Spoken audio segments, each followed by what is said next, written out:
Hours before she died, a 27-year-old woman locked herself alone in a cell inside Hamelin prison, found whatever sharp edge she could reach, and opened both of her own wrists. She was not trying to escape her sentence. She already knew there was no escaping it. She was trying to choose the manner of her own death, rather than let a British hangman choose it for her. The guards found her slumped against the wall, blood pooling on the concrete floor, and they got to her in time. They stopped the bleeding, bandaged both arms, and led her, still weak, still pale, still wrapped in gauze, to the gallows anyway, only a few hours later than originally scheduled. And when she finally stood in front of the man who was about to execute her, she said something that has followed her name for 80 years, a single sentence historians still argue about today. I hope you will not think we are all evil people. Her name was Dorothea Binz, and for years she had been one of the most feared women inside a camp built specifically to hold other women. In a matter of minutes, she would be dead. But to understand why those words landed the way they did, and why almost nobody who heard them believed her, you have to go back to a camp most people have never even heard of. Inside a system designed, quietly and deliberately, to make ordinary women extraordinarily cruel. Ravensbrück sits north of Berlin, in a patch of Germany that looks, even today, almost peaceful. Lakes, pine forests.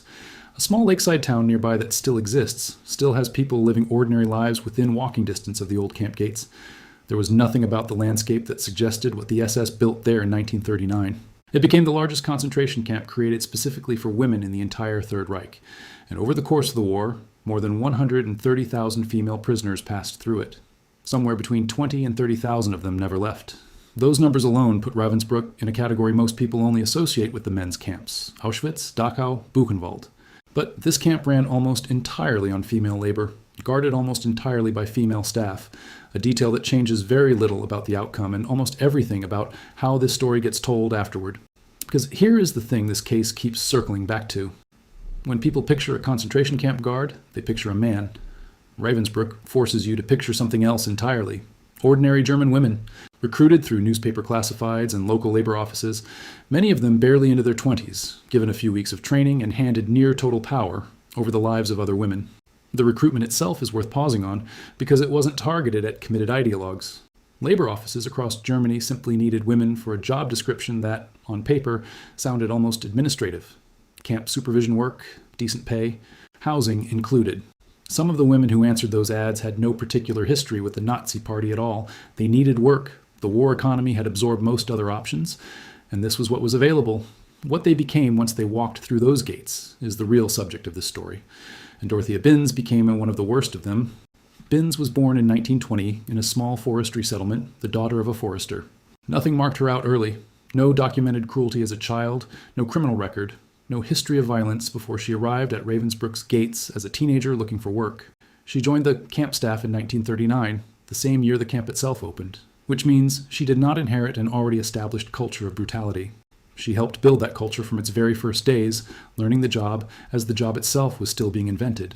In real time, by women figuring out exactly how far they could go.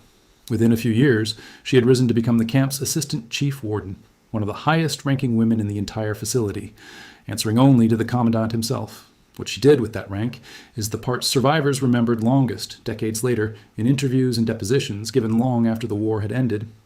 Binz ran what prisoners called the punishment block, and she ran it with a level of personal hands-on cruelty that went well beyond simply enforcing camp rules.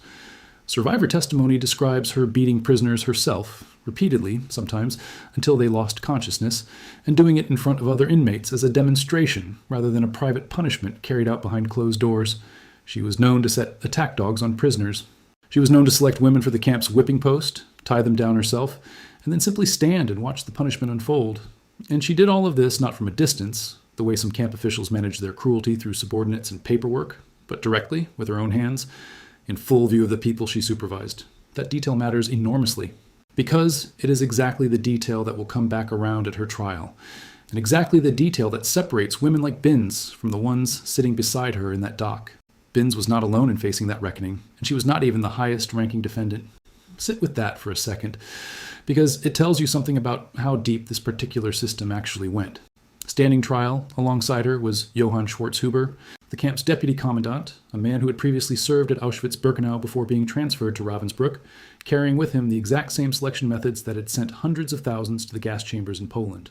There was Ludwig Ramdor, a Gestapo inspector whose specialty was interrogation, torture disguised as investigation, extracting confessions from women who very often had nothing to confess to in the first place.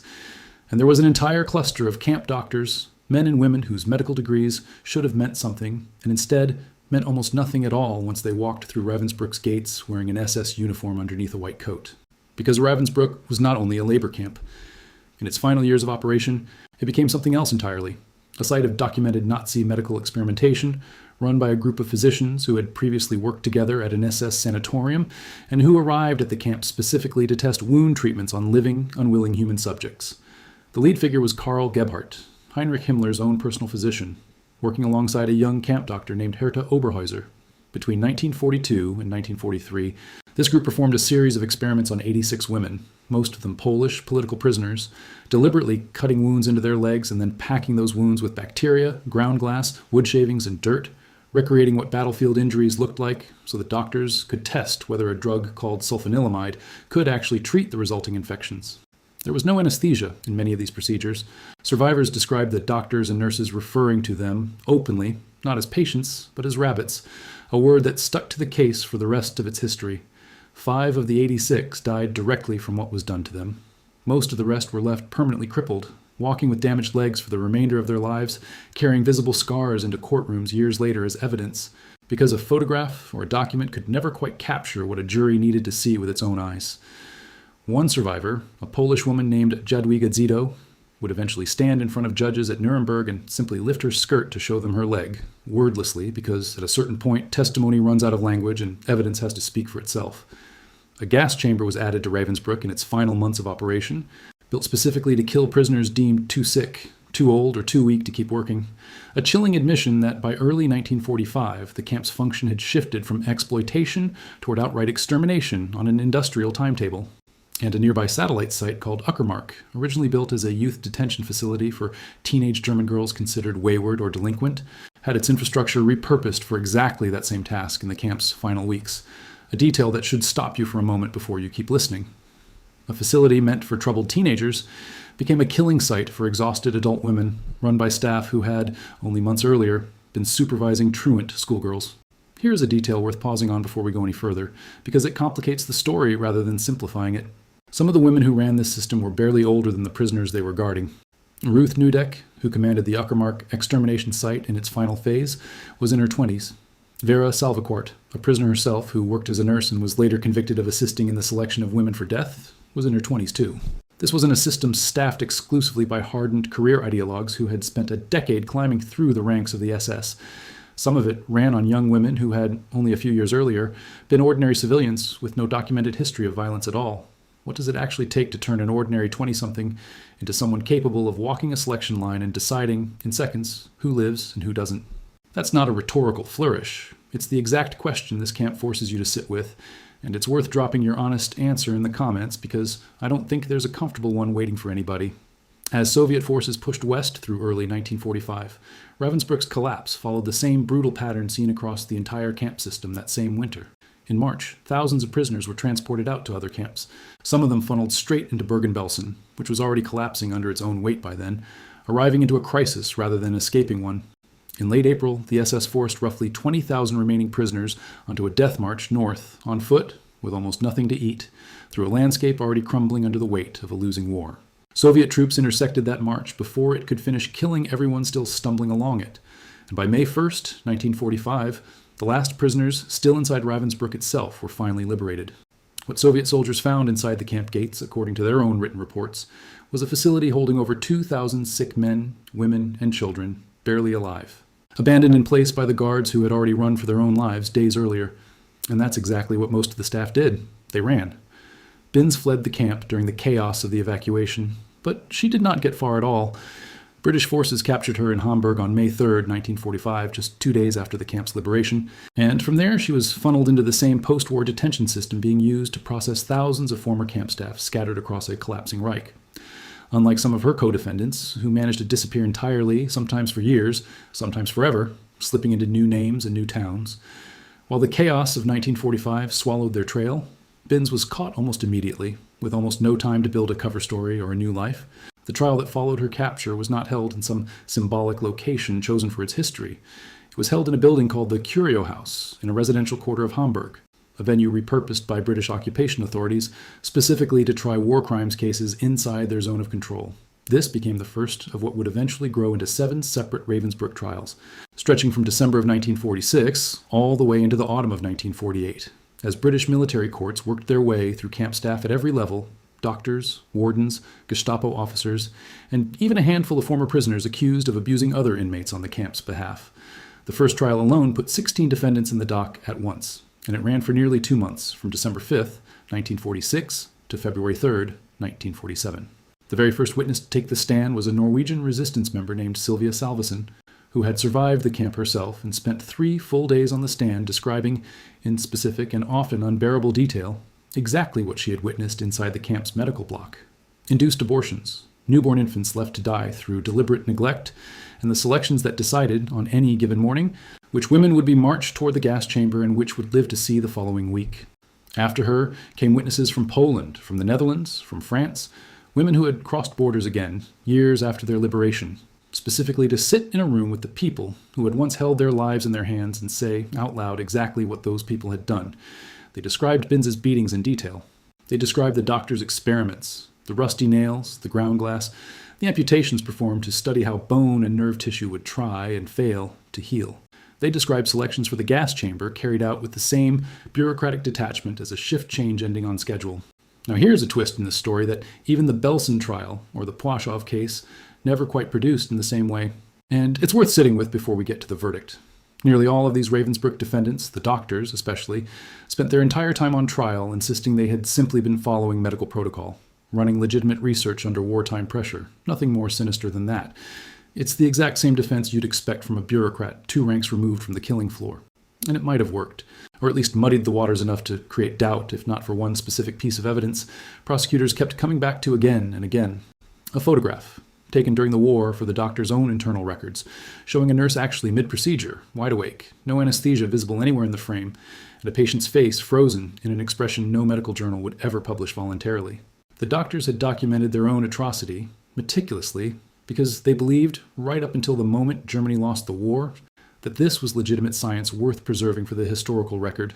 That photograph did more damage to their defense than almost any single piece of witness testimony managed to do across the entire trial. That's worth sitting with for a moment, because it's part of what makes this case different from almost every other major war crimes trial of the era.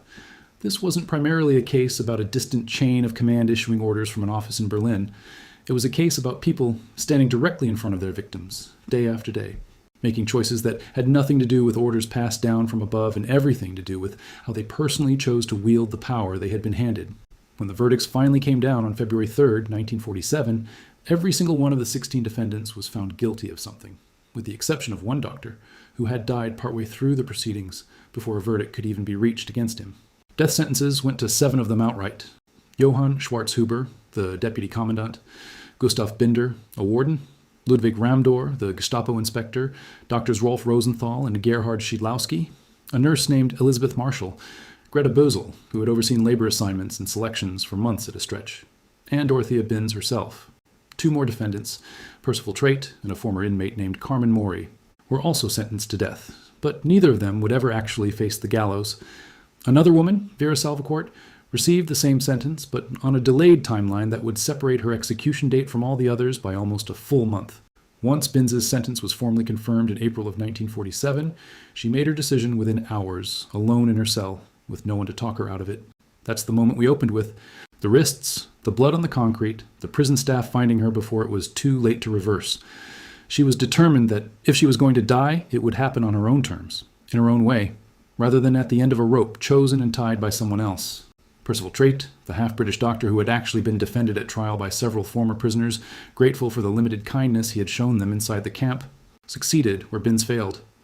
He took his own life on April 8th, 1947, and Carmen Mori did the exact same thing in her own cell the very next day.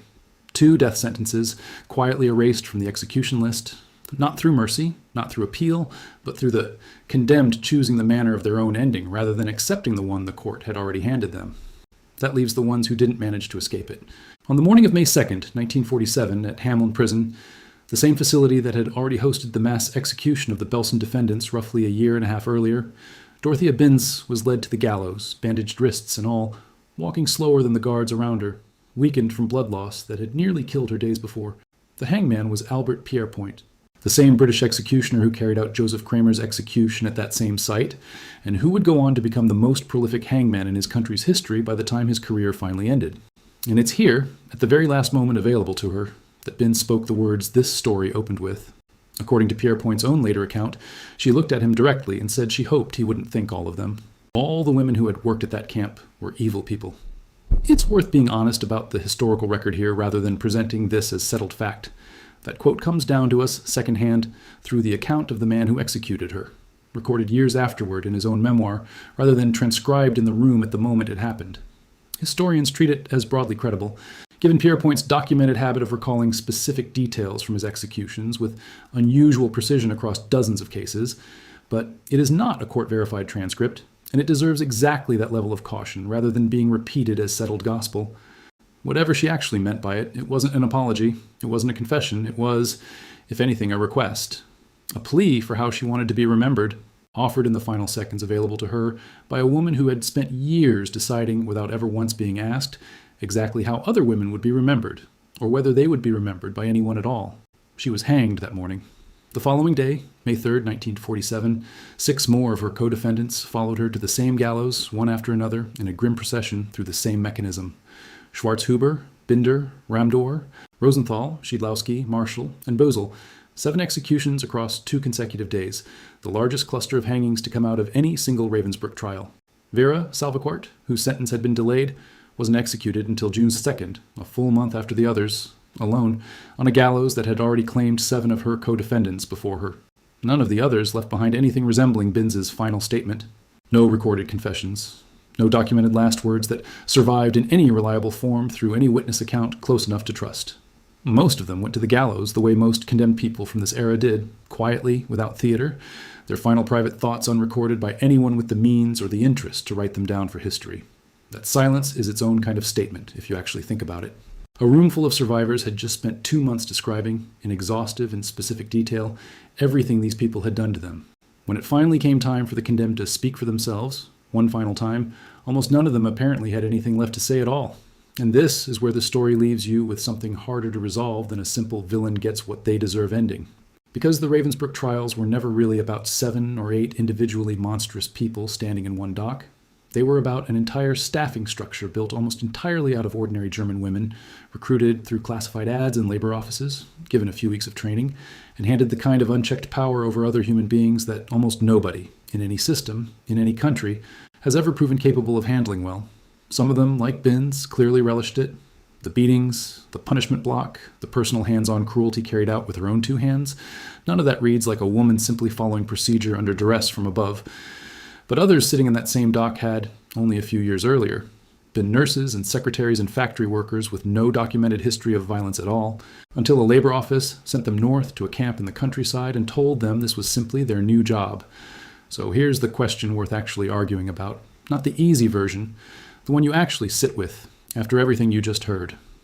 When a 27-year-old woman spends years personally beating prisoners with her own hands, builds a documented reputation for cruelty that has outlasted her by 80 years, and then, in her final moments, asks the world not to think of her and the other women like her as evil, does that request deserve even a moment's consideration? Or does the specific, personal, repeated nature of what she chose to do strip her permanently of any right to shape how she gets remembered? And if you think the system itself, the recruitment, the minimal training, the total absence of oversight, deserves some share of the blame for what ordinary women became once they walked through those gates, where exactly does that reasoning stop protecting the ones who chose, every single day, to go further than the system even required of them? If cases like this are the kind of history you want more of, ones built entirely from trial records, survivor testimony, and documented verdicts, rather than exaggeration for its own sake, this channel exists specifically for that. We don't need to invent anything here. The actual record, laid out carefully, is disturbing enough on its own, and adding invented details on top of it would only cheapen what the survivors who testified actually went through to get this story told in the first place. If this one held your attention the way it held ours while putting it together, that's exactly the kind of feedback that tells us we're doing this right, so consider subscribing if you haven't already. And if you want to support the channel directly, a like goes a long way toward getting stories like this one in front of more people who would otherwise never hear it at all. Before you go, answer honestly in the comments. Not the easy answer, the one you actually believe after everything you just heard. Did Dorothea Binz earn even a sliver of sympathy for those final words? Or did she forfeit any claim to how she's remembered the moment she picked up that whip in the first place? We read every comment on these, and on a story like this one, I suspect some of you are going to disagree with each other a lot more than you expect to. See you in the next one.